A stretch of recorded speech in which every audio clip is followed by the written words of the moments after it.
Hey, movie lovers. You can enjoy Real Nerds Podcast in many ways. You can go to our website, realnerdspodcast.com. There you'll find articles and the podcast. You can go to our YouTube channel, and you will see the Real Nerds Pod Show. We're also on Blue Sky. Hey, did you know Facebook is still a thing for people? Yep, we're on there too. We are also on Threads. There are many ways to interact with us. All our film adventures are posted on Instagram.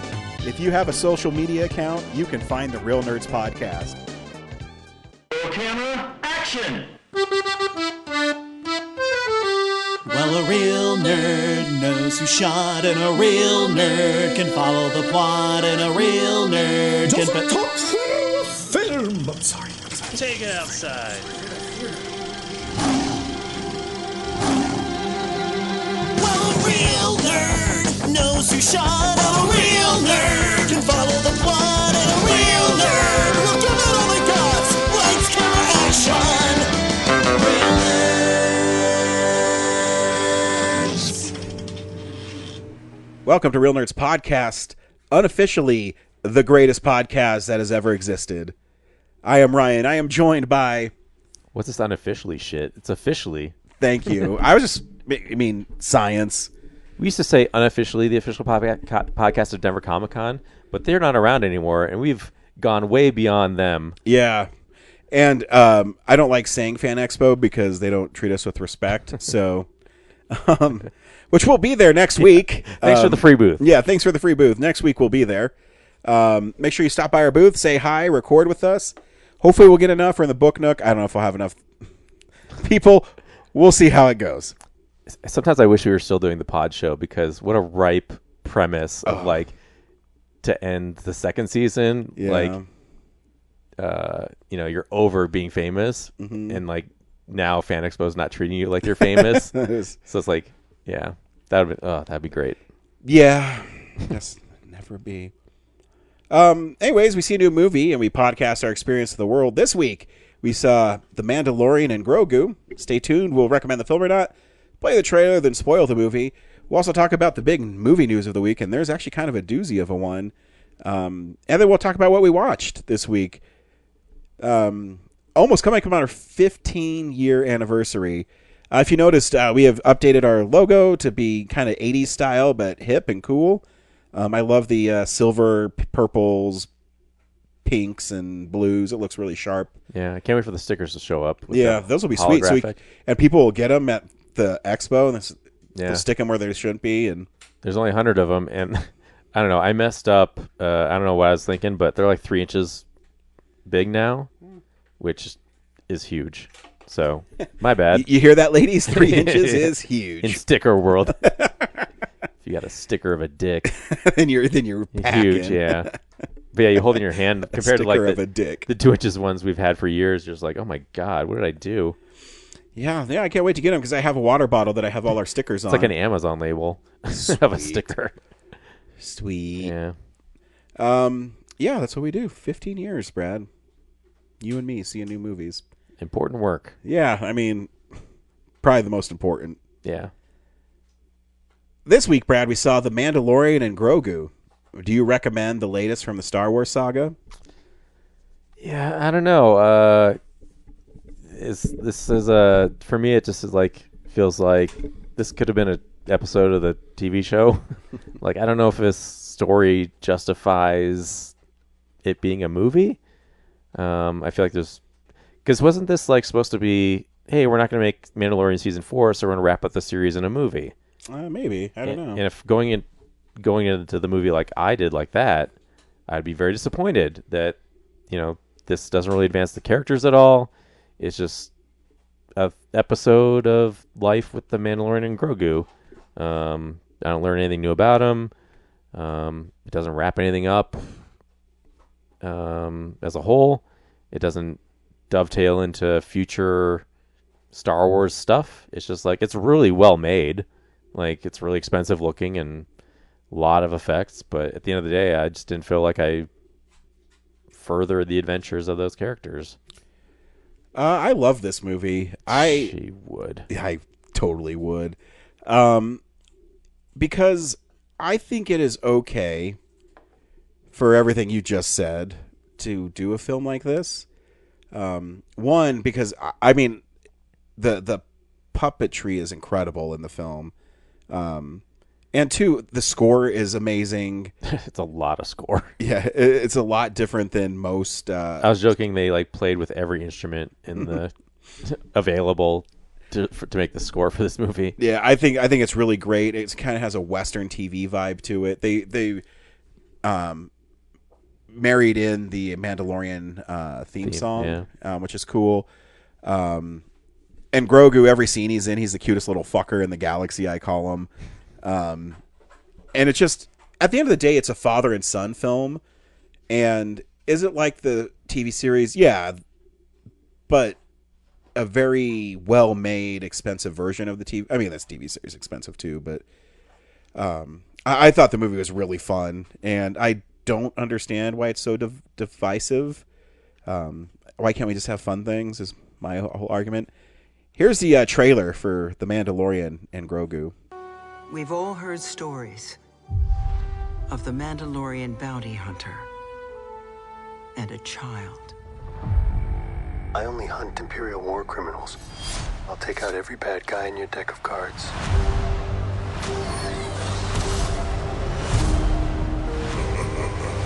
This isn't about revenge. It's about preventing another war.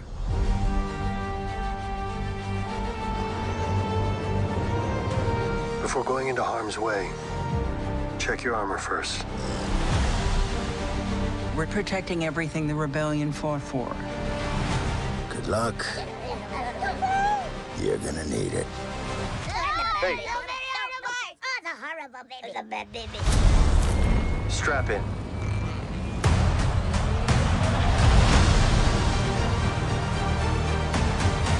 We need a professional. Hang on. What happens when you're not there to protect him? You good?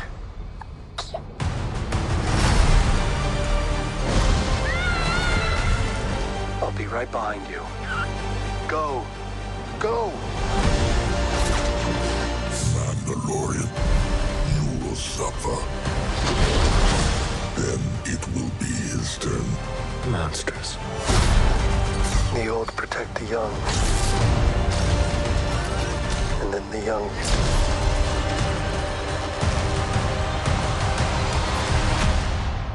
Protect the old. It's time.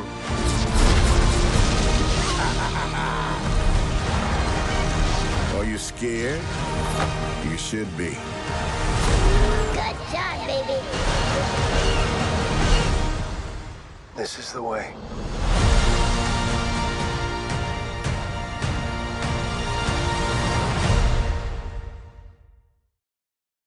To your point, yeah, it's a lot like the TV show.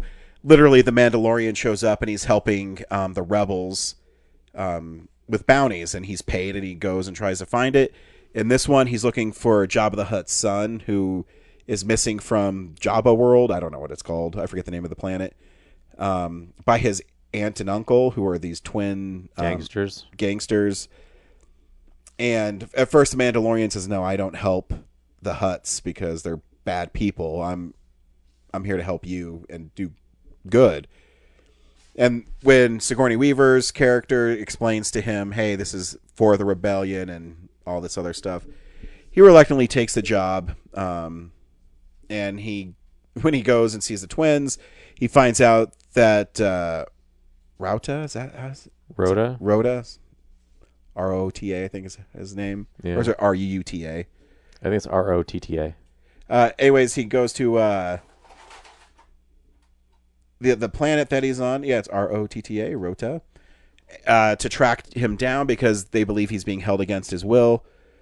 So the Mandalorian and Grogu go there, and you find out that he's part of this underground. I guess not really underground.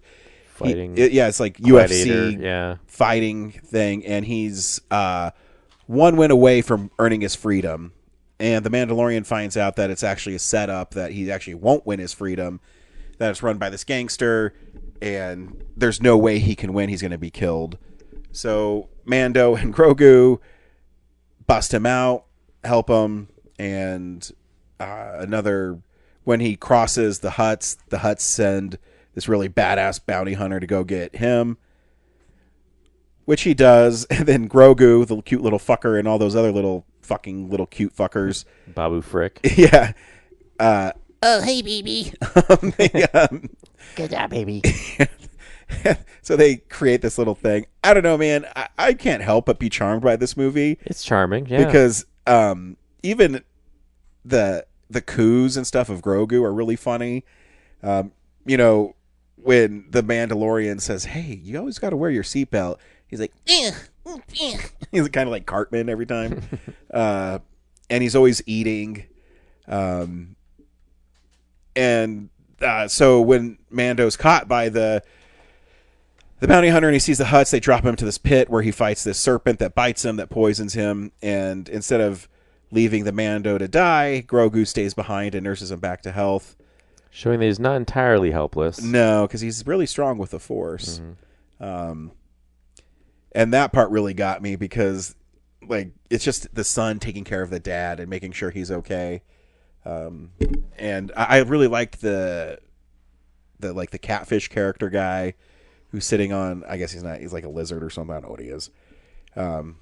Sitting on the bayou and protecting Grogu. Yeah, I thought it was just a really cute movie, and I thought it was really fun.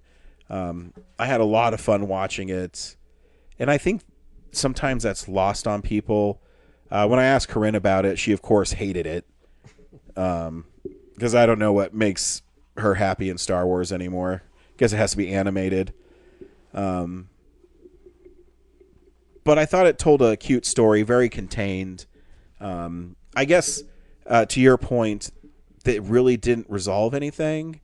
At the end, it just says, "Okay, well, we're out of here." Yep.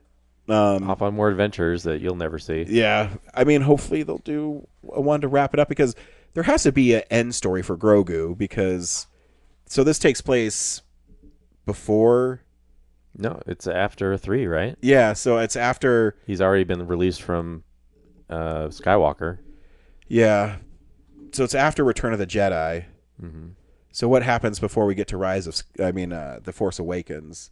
20 years of shit. Yeah, because Grogu, something happens to him because he's not in any of the later ones. Yeah. So I'm interested. I mean, he's a cute fucking character. I think the story's really cool. Even though Pedro Pascal is really only in one scene, his performance through voice work is really great. Yeah. I guess Grogu wouldn't age that much in 20 years, so he's probably still a child when the sequels are happening. So because Yoda's 800. Yeah. Yeah. So yeah, I mean, he'd still be a child.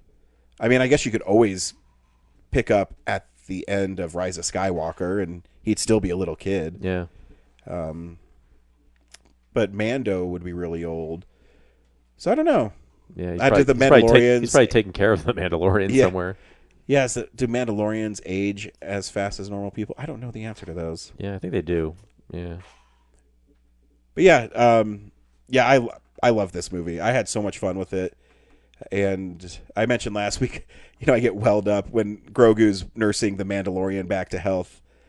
It still got me because it's like his little son taking care of him. And, there's really funny parts when he's using the Force to put the Mandalorian in the shelter and he made it too small. And he keeps trying to get banging his head over. There's funny stuff. I don't know. To me, it's what I wanted it to be, and I had a lot of fun with it.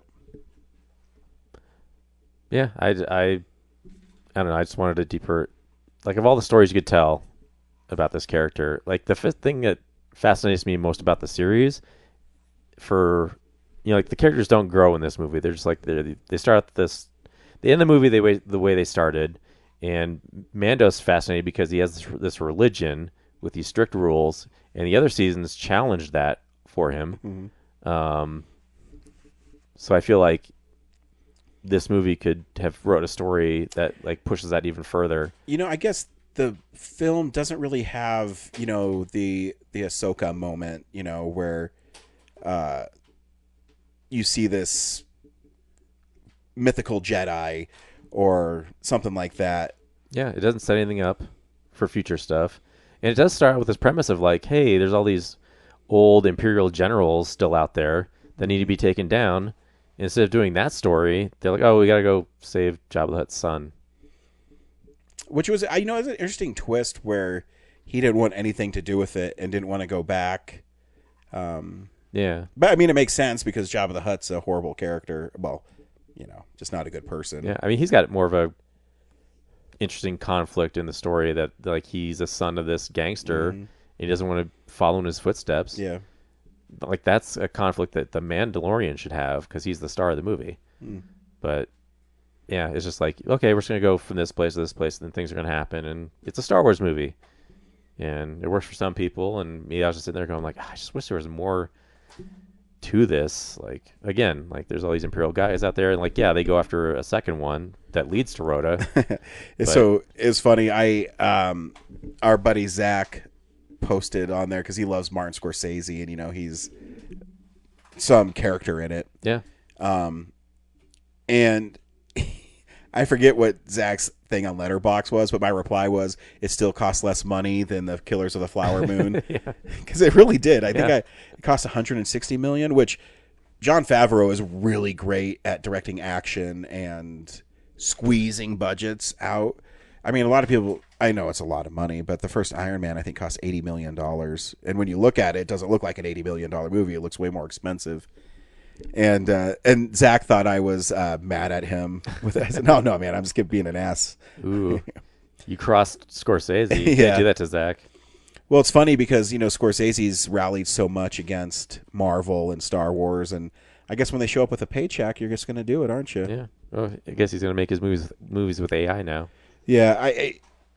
I always, my biggest problem with Killers of the Flower Moon was his inclusion at the end where he's on the radio show and he's telling you what's happening. I go, wow, this isn't the most masturbatory thing I've ever seen. But anyways, back to Mandalorian and Grogu. It's cute. Good job, baby. little bastards too running around. And I thought visually it was really cool. I think that bounty hunter is from something else. I think the Clone Wars. I don't know. Yeah, I thought it was Cad Bane the whole time, but it might be. I mean, I'm just not. I mean, they had him in the show. It wasn't that guy, so he didn't have like a face covering. Yeah. He didn't have a dog. Look at they put the Mandalorian suit performers and stunt performers are listed really high up on the cast list. Good for them. Yeah, I'm surprised like that guy wasn't tied into the Imperial plot of all these leftover Yeah, visually guys. he looked awesome though. That when he shows up and it's raining and stuff, I thought was a really cool looking scene. Yeah, and he's a match for the Mandalorian, but you learn nothing else about him. He's just another. Does he have a name?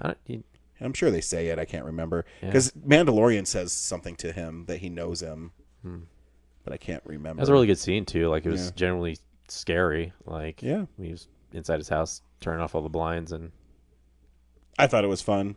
And people who don't think it's fun are wrong. Just kidding. Yeah, go see The Mandalorian and Grogu.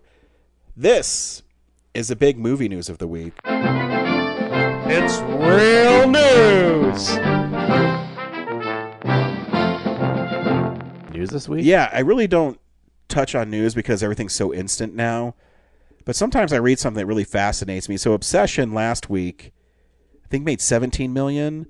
This week it made $23 million.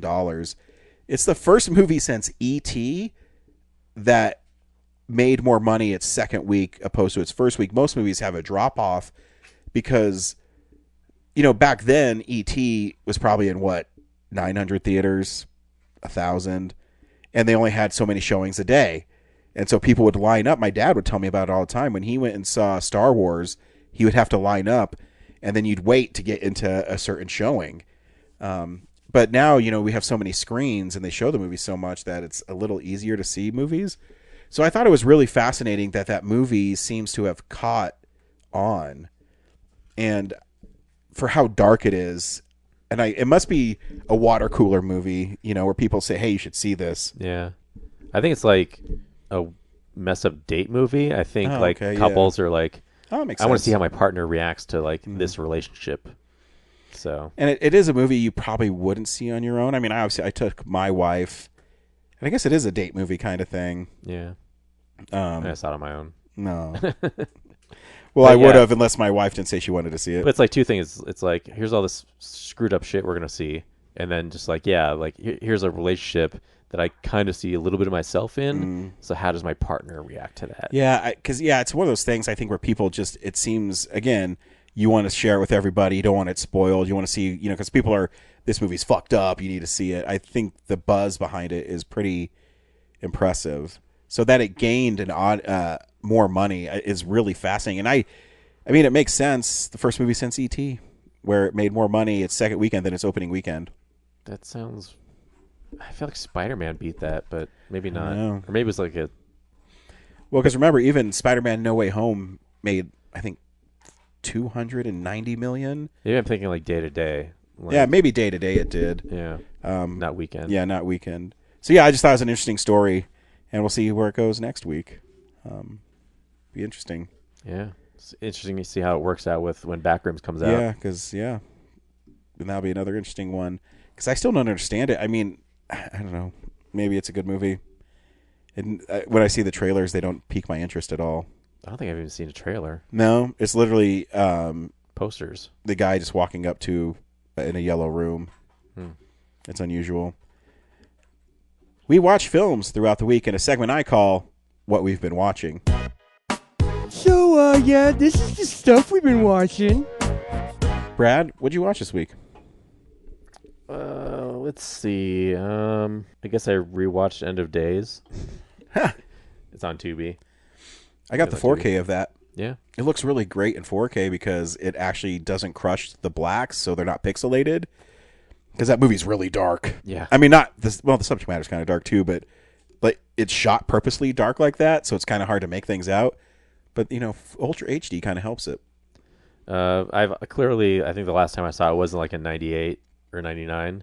So I've forgotten a lot of it. So rewatching it again, I was like, oh yeah, Gabriel Byrne walks in that restaurant and grabs that chick's boob and makes out with her and it has one of my favorite Schwarzenegger lines ever in it. Yeah. You think you're bad? You're not bad. You're a fucking choir boy compared to me. A choir boy. But yeah, the rest of the time he's like with his partner chasing down he doesn't know he's the devil yet, but yeah, well, he's protecting a Wall Street guy. Yeah. Because he was hired because the devil knows that people are going to try to kill him in his mortal body before the millennium. Remember when that was a thing? And it starts with this young girl who was born on January 31st or December 31st, and then her 21st birthday or something like that happens on the millennium. And so she's marked with the sign of the devil. I mean, the devil's a fucking dick, Spent all his money in vinyl. I also got to see Close Encounters of the Third Kind in the theater, which I don't think I had ever. No, I've never seen it in the theater. Where was it playing at? There was with the musicals, there was also like a short sci-fi run. Ah, damn. So it was at the Mills at like 10 o'clock. It's so... It didn't seem like a blockbuster to me. It's not your traditional blockbuster at all. It's more of a thinking man's movie. It was when it came out, but yeah, like the whole movie is like just Richard Dreyfuss like annoying the shit out of his family. Yeah. Obsessing over this thing. Mashed potatoes. Yeah. And just like... I feel like I should watch that before Disclosure Day. Yeah. Because... Maybe. Yeah, I heard it's like maybe a sequel. Yeah. But yeah, he just obsesses over this thing, and it's hard to like. I don't even know what like the first and second kind are. Like, I should probably look it up. Like, I don't know. I haven't seen it in a while. I gotta rewatch it. Yeah, but yeah, and then he goes to Devil's Tower, and they show up and flash the lights, and it's all magical and cool. And great music. Yeah, but yeah, a lot of the movies, just them going to town hall meetings and running around the countryside trying to chase these like lights, and it seems so like there's so much like you're not following Richard Dreyfuss a lot like for the whole movie. Like it definitely breaks up between like these scientists and like trying to convince the government that hey, we gotta like I don't even know how they know it's going to land on Devil's Tower. Like I missed that part, but like they manufacture this crisis of like all these dead animals. Like there's a gas leak or something. Yeah. So like a little town in Wyoming has to like filter out. And then there's like a couple other people in town who also like the one woman, her kid gets abducted.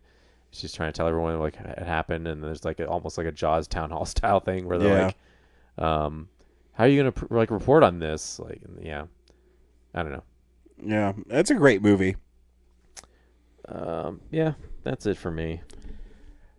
Yeah, again, I didn't really watch too much. Oh, The Boys finale. Oh yeah, Did you watch it? no, No. Well, but I know I was shocked you told me it was in theaters. I didn't know it was going to be in theaters. yeah, I'm bummed. I was gonna watch it, but they only had 2 showings of it. One was at 11 p.m. But yeah, it sold out when I finally got around to like trying to buy tickets to it, and so I thought about just going down to the pavilions, and because it is in 4DX, that's why there was like only one thing of it. But I thought about just hanging up down there and just being like a little poor child of like, please, does anyone have any tickets? Please, I'm hungry. So I just watched it at home like a loser. You are. And yeah, it was. I don't know. I feel like. Do you want to know what happened? I mean, you can if you want. I mean, the memes are everywhere. So Yeah. with Homelander trying to fly away. Okay, so you know what happens, but Yeah. yeah, it just feels like Homelander was such a piece of shit. I feel like he just got off really easy. A crowbar to the head. Like with every horrible thing he did, like a better punishment would have been that he has to like live without his powers for like a long time. And I get it. Like if they let him get away, he probably would have found a way to get his powers back. Yeah. But at the same time, it's like he deserved, like he loved his powers so much and like feeling like a god. For him to like live life as a normie, like would have been way better than just getting like a crowbar to the brain. So in a way, I'm just like, that's kind of disappointing. But overall, it's like this is where everything was going to lead to. So Yeah. And I've never read the comics. I don't know how it's originally designed to end. I do know they deviated a lot from the comics. I'm not a big fan of the comic.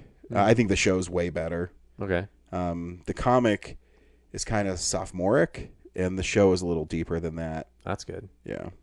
I know there's fans of the comics, and that's fine too. Yeah.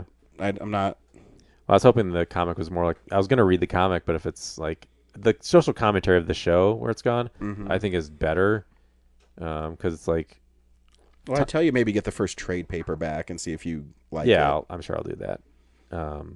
But yeah, just like the fact that they tied it into like real world modern day, like dealing with it, like here's what abuse of power looks like in our world, I think is important. And I'm pretty sure it kind of feels like Amazon stepped in like, hey, we can't have like a show that tells our viewers that oligarchies and narcissistic people Bezos are the bad guys. So let's cut this off. Yeah, that's what I watched. Yeah, again, I only watched one thing this week. I rewatched The 40-Year-Old Virgin because I got the 4K of it, and that movie's great. Yeah? It's still really funny. Does it being in 4K make it better? Oh, yeah. I mean, if any movie needed to be in 4K. Yeah. I mean, Judd Apatow is known for his visual flair. Yeah, it's such a cinematic movie. Yeah. I mean, obviously the colors look better, and it's, but it's still See really more of Steve Carell's chest hair. Yeah. Just a funny movie. It reminds me a lot of you and I when we were younger, just making fun of each other. And I always remember that's the first time I really fell in love with Paul Rudd. Because right off the bat in the movie, he comes up to Jane Lynch. He says, hey, yeah, if I have to listen to Yo Tama Bien one more time, I'm going to Yo Tama Bien burn this place to the fucking ground. And they're all the worst employees ever. And Circuit City, right? Well, yeah. I forget what smart tech is what they call it. And then, man, how young Jonah Hill is in it, where he's trying to buy the fish in the shoes, where he doesn't understand that she's trying to just sell things on eBay. Kat Dennings is her daughter. I just go, man, everybody in that film is just blown up. Yeah, Seth Rogen. Seth Rogen. Yeah. It's just really good. Even I still even quote, let's get some fucking French toast. I just it's just a really cute movie. I watched both cuts again, and I think the theatrical cut might be slightly better, only because the director's cut's really funny, but it's 30 minutes longer, and it feels too long, so it feels like some stuff should be like trimmed a little bit, but it also helps it be a little more of a character piece. So it's interesting to watch them branch together like that. Kellen, I am doing something. Okay. So it's really fun to I don't know, rediscover is the right word, but I hadn't seen it in a while. I just the whole, you want to know how I know you're gay? Because you have a bumper sticker that says I'm gay. It's funny. A while for me. Yeah, it's a really because it's fun to rediscover it, because if I used to watch it a lot, but when I hadn't seen it in a while, the jokes are funny again, and Steve Carell's great in it. Everybody's actually really great in it. Elizabeth Banks, I love when he says, "Just ask her questions," and that's all he does, and she thinks that he's so hot because of it. It's funny. And that's what I watched this week. Next week we'll be at Fan Expo, and also our film of the week is I Love Boosters. So stay tuned for that. Hopefully you'll stop by and see us at Fan Expo. Until next week, this is the way. Well, a real nerd knows who shot. A real nerd can follow the plot. And a real nerd will give it all they got. Lights, camera, action. Real nerds.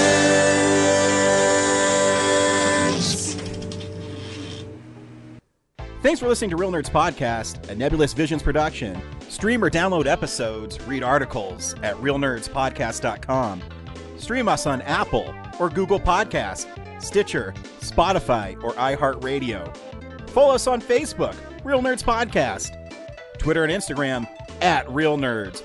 Watch us on YouTube, Real Nerds Podcast. Email us at realnerds@gmail.com. Call us at 720-6nerds5. Thank you to Sparks Mandrill, Mike at Plan 9 Studios, and Bolognium for all of our groovy theme songs. And that's how you fucking do it.